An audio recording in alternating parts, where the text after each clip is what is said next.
Hello and welcome. Thank you for being here today. This is Edna White. I want to talk about how to find your passion and your why. Now, every passion has a vehicle that pushes you, and that's the why.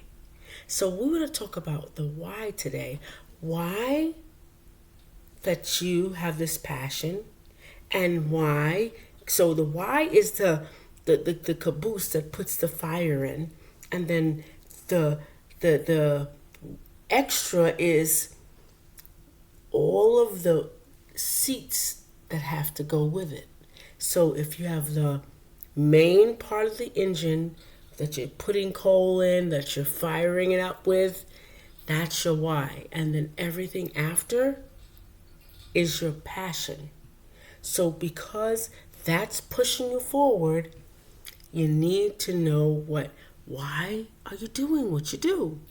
So here we go. So of course, I wrote the book, My Big Ask. Okay? I wrote this because I was asking myself all these questions. Why am I here? Because I kept hearing everything that people pronounced of my life. I heard my parents saying, do this or do that.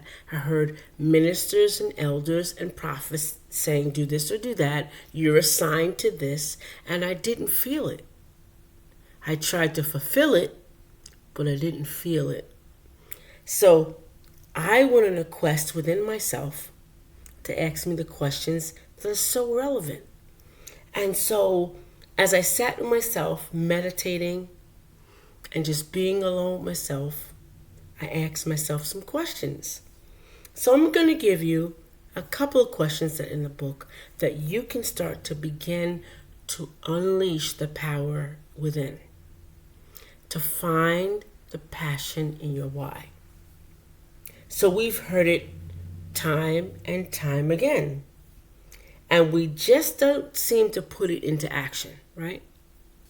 It's because you don't know what you want, right? When we know what we want, we know what to ask. That's the first place to look. What do we want? Are we fulfilling somebody else's passion? Or are we fulfilling our passion? That's the key.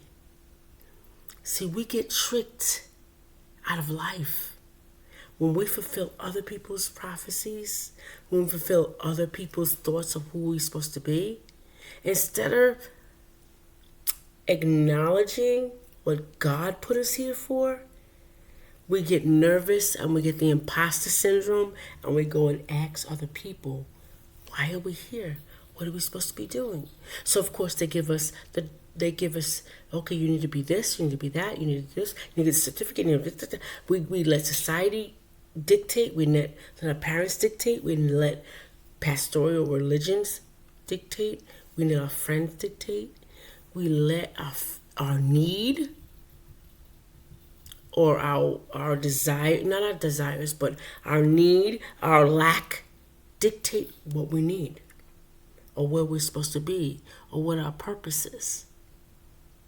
So, be clear. What am I here for? Right?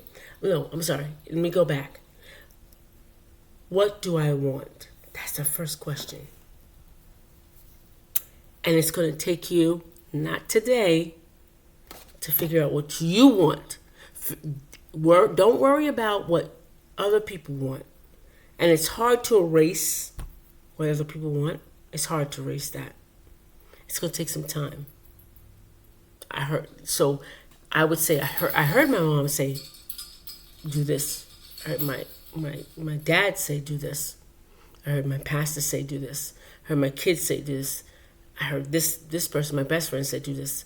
But I didn't hear what Edna said because I was too busy people pleasing in order to hear what I wanted.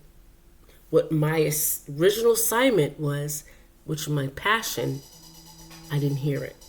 So that's the first question to ask yourself. What do I want?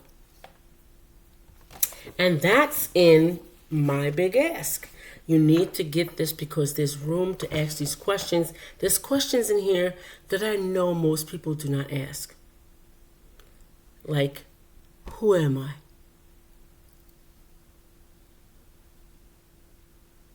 Crickets. Who are you?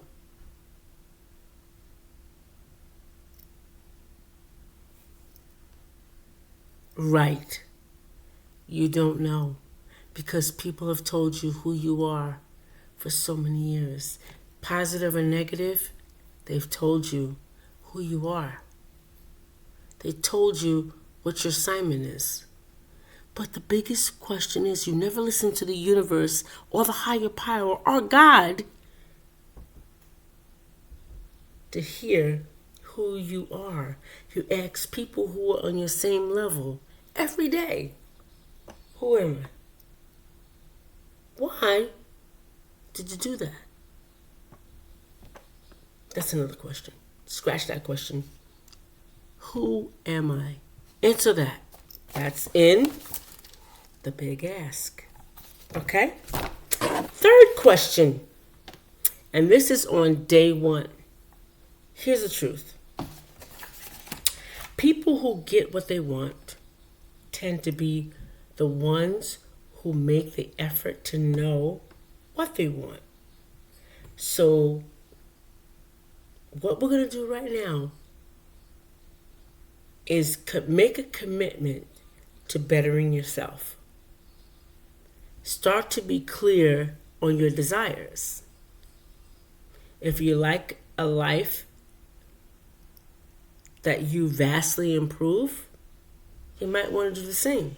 If you expect something different, project something different. So, right now, you're probably at the hesitation. Ooh, that's too heavy for me. Ooh, she doesn't know what she's talking about. Ooh, do I know who I am? Since most humans expect complainers, and they are complainers, check back in the Bible for all you Bible believers. We complain first and took the assignment second. I'll bet you're feeling some level of hesitation right now. Somewhere in your life, there's a sense of resistance.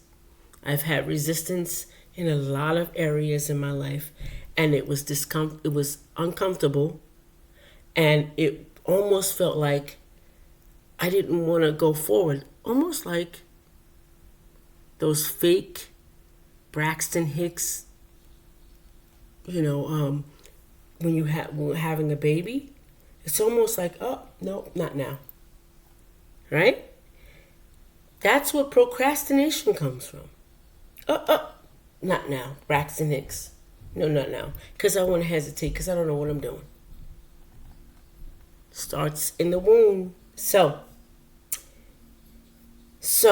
what I'm saying to you right now, without any doubt, without any hesitation,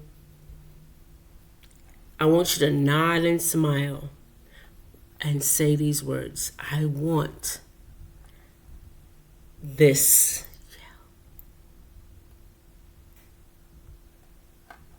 Okay? But behind that want, you want to make sure it's a why that has to do with you and not any outside interference. Can you do it? So, the first question in the big ask is, what is my deepest want? When it says deepest, it means, what am I thinking when nobody thinks for me? Can you do it?